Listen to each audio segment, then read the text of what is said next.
एक चिड़ियाघर में पिंजरे को एक पर्दे से ढका हुआ था और उस पिंजरे में जो जानवर था उसे देखने के लिए लोगों की लंबी कतारें लगी रहती थी, क्योंकि उसकी बहुत ज़्यादा फीस थी। न जाने वह ऐसा कौन सा जानवर था जिसे देखने के लिए लोग इतना ज़्यादा इंतज़ार किया करते थे।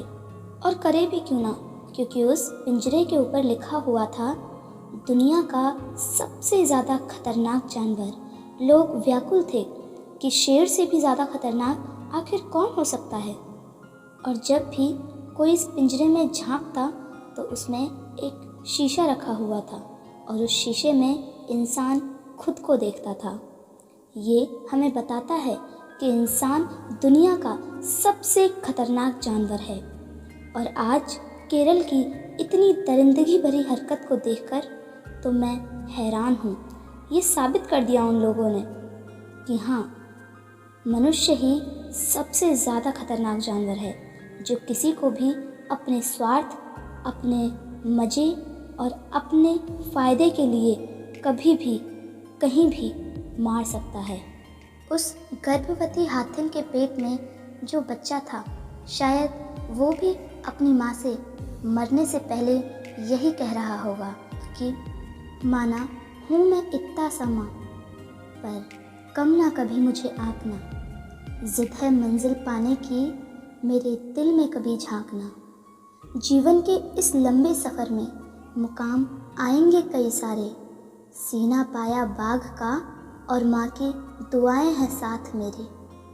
माँ तू याद आती है रोज़, पर आंसुओं यूं ना बहना। सीख ना भूलूं तेरी कभी, सच्चाई की राह पर चलना।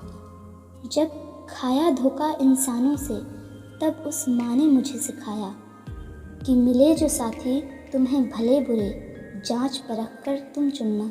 और नाज हो माँ को अपने नन्हे पर, कुछ ऐसा है आज कर गुजरना। कि बेशक हो तो तुम मानव, पर मानवता तुम्हारी कहीं खो गई। अपने मासूम आँखों के पानी से वो समंदर को भी डुबो गई। मैं तो एक हाथिन का बच्चा हूँ, पर तुम तो इंसान हो ना। ये तो जानते ही होगे कि जब माँ छोड़कर चली जाती है, तब दुनिया में कोई दुआ देने वाला नहीं होता। इसलिए तो देखो माँ, मैं तुम्हारे साथ ही चल बसा हूँ। लबों पे उसके कभी बद्दुआ नहीं होती, बस एक माँ है जो कभी खफा नहीं होती। शायद मेरी माँ ने भी तुम इंसानों को अपना बच्चा ही समझ लिया था, इसलिए तो इतनी पीड़ा में भी उसने तुमसे कुछ ना कहा और शांत खड़ी रही। और फिर माँ तो बस माँ होती है, तेरी मेरी कहाँ होती है। तूने तो पैदा होने से पहले ही मार दिया है ज़िंदगी।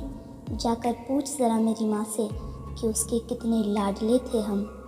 तुम्हें तुम्हारे इन घिनौने कर्मों की सज़ा देने से पहले ही मैंने तुम्हें माफ़ कर दिया, क्योंकि हम बेशक जानवर हैं, लेकिन शतरंज इसलिए नहीं खेलते क्योंकि दुश्मनों की हमारे सामने बैठने की औकात नहीं, और दोस्तों के सामने हम चाल नहीं चलते। जिसे मेरी माँ ने माफ़ कर दिया तो जाओ, मैंने भी उसे माफ़ कर दिया।